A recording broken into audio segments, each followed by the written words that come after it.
Hello everyone, welcome to Think Plus Win. இன்னைக்கு நம்ம multiplication of rational numbers பார்க்கலாம். இப்போ multiplication எப்படி பண்ணுவோம்? 8 into 5, 40. இங்க வந்து rational numberோட multiplication பார்க்க போறோம். இப்போ minus 5 by 8 into 7 by 3 இருக்கு. இது எப்படி மல்டிபிள் பண்ணலாம்னா டைரக்டா நியூமரேட்டர் ரெண்டையும் மல்டிபிள் பண்ணிக்கலாம், டினாமினேட்டர் ரெண்டையும் மல்டிபிள் பண்ணிக்கலாம். 5 into 7 35. இங்க மைனஸ் சிம்பிள் இருக்கு, so minus 35 divided by 8 3 is 24. Next sum minus 6 by 11 into minus 4. Numerator டினாமினேட்டர்ல minus இருக்கு, கேன்சல் பண்ணிக்கலாம். 6 4s are 24 minus 24 divided by 11. நமக்கு வர ஆன்சர் வந்து ஸ்டாண்டர்ட் ஃபார்ம்ல இருக்கணும். ஸ்டாண்டர்ட் ஃபார்ம்னா என்ன? டினாமினேட்டர்ல நெகட்டிவ் இருக்கக்கூடாது, நியூமரேட்டருக்கும் டினாமினேட்டருக்கும் 1 தான் காமன் ஃபேக்டரா இருக்கணும். இப்போ 1.3.5 மல்டிப்ளிகேட்டிவ் இன்வெர்ஸ் பார்க்கலாம். ஆல்ரெடி அடிட்டிவ் இன்வெர்ஸ் பார்த்துருப்போம். அடிட்டிவ் இன்வெர்ஸ்னா ஆப்போசிட் சைன். இப்போ -2னா இதோட அடிட்டிவ் இன்வெர்ஸ் வந்து +2. அது ரெண்டுத்தையும் சம் பண்ணும்போது நமக்கு 0 வரும். இப்போ 1ஓட அடிட்டிவ் இன்வெர்ஸ் -1, ஆப்போசிட் சைன். இதுதான் அடிட்டிவ் இன்வெர்ஸ். அதே மல்டிப்ளிகேட்டிவ் இன்வெர்ஸ்னா ரெசிப்ரோக்கல் ஞாபகம் வச்சுக்கோங்க, ரெசிப்ரோக்கல். இப்போ ஏவோட மல்டிப்ளிகேட்டிவ் இன்வெர்ஸ் என்ன? 1/a. அப்போ ஏவையும் 1/aவையும் ப்ராடக்ட் பண்ணா நமக்கு 1 வரணும். இதுதான் ரெசிப்ரோக்கல். எக்ஸாம்பிள் பார்க்கலாம். எக்ஸாம்பிள் இப்போ 2ஓட மல்டிப்ளிகேட்டிவ் இன்வெர்ஸ் என்ன? 1/2 அண்ட் மைனஸ் ஆஃப் 7 வச்சுக்கலாம். -7ஓட மல்டிப்ளிகேட்டிவ் இன்வெர்ஸ் என்ன? 1/-7. இதை வந்து நம்ம நெகட்டிவ் மேலே கொண்டு போயிடலாம், -1/7. ரேஷனல் நம்பர்ஸோட டிவிஷன் பார்க்கலாம்.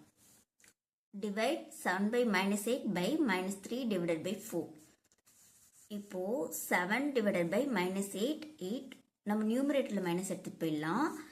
டிவைட் பண்ணும்போது நம்ம டிவிஷனை மல்டிப்ளிகேஷனை சேஞ்ச் பண்ணணும்னா செகண்ட் ஃப்ராக்ஷனை ரிவர்ஸ் பண்ணிக்கலாம். 4 divided by 3 -3 ஈக்குவல் டு, இப்போ கேன்சல் பண்ண முடிஞ்சா கேன்சல் பண்ணிக்கலாம். 1 4s are 4, 2 4s are 8. Minus minus plus 7 divided by 6. Second sum -7/3 by 5. First ஃப்ராக்ஷனை அப்படியே எழுதிக்கலாம். -7/3. இந்த பையை மல்டிபிளாக மாற்றணும்னா செகண்ட் நம்பரை ரிவர்ஸ் பண்ணிக்கணும். 1/5. இது கேன்சல் பண்ண முடியுமான்னு பாருங்க. நம்மளால கேன்சல் பண்ண முடியாது. So -7/5 3s are 15. நெக்ஸ்ட் 5/-7/3. 5 வந்து 7/3ஆல டிவைட் பண்ண சொல்லியிருக்காங்க. டிவைடை மல்டிபிளாக சேஞ்ச் பண்ணணும்னா நியூமரேட்டர் டினாமினேட்டர் சேஞ்ச் பண்ணிக்கலாம். 3/7. மைனஸ் வந்து எங்கனாலும் இருக்கலாம். So answer is -15/7. Last sum -7/3 by 35/6. -7/3 first ஃப்ராக்ஷனை சேஞ்ச் பண்ணக்கூடாது. இந்த பையை மல்டிப்ளா சேஞ்ச் பண்ணணும்னா நியூமரேட்டர் டினாமினேட்டர் சேஞ்ச் பண்ணிக்கணும். இதோட இன்வர்ஸ் எழுதணும். 6/35 கேன்சல் பண்ணிக்கலாம். -2/5. இப்போ ஒரு நோட் கொடுத்துருக்காங்க, பார்க்கலாம். For any non zero BCD we have. நமக்கு நான்-ஜீரோ நம்பர்ஸ்க்கு ஒரு 3 ரூல்ஸ் இருக்கு.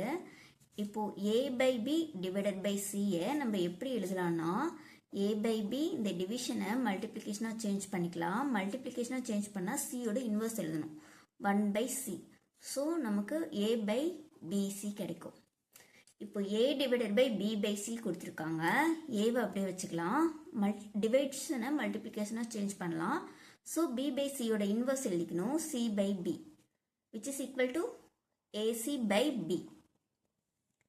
Third, A/B divide C/D. So first ஃப்ராக்ஷனை அப்படியே வச்சுக்கலாம். டிவிஷனை மல்டிபிளாக சேஞ்ச் பண்ணணும்னா C/Dயோட இன்வர்ஸ் எழுதணும், D/C, which is equal to AD/BC.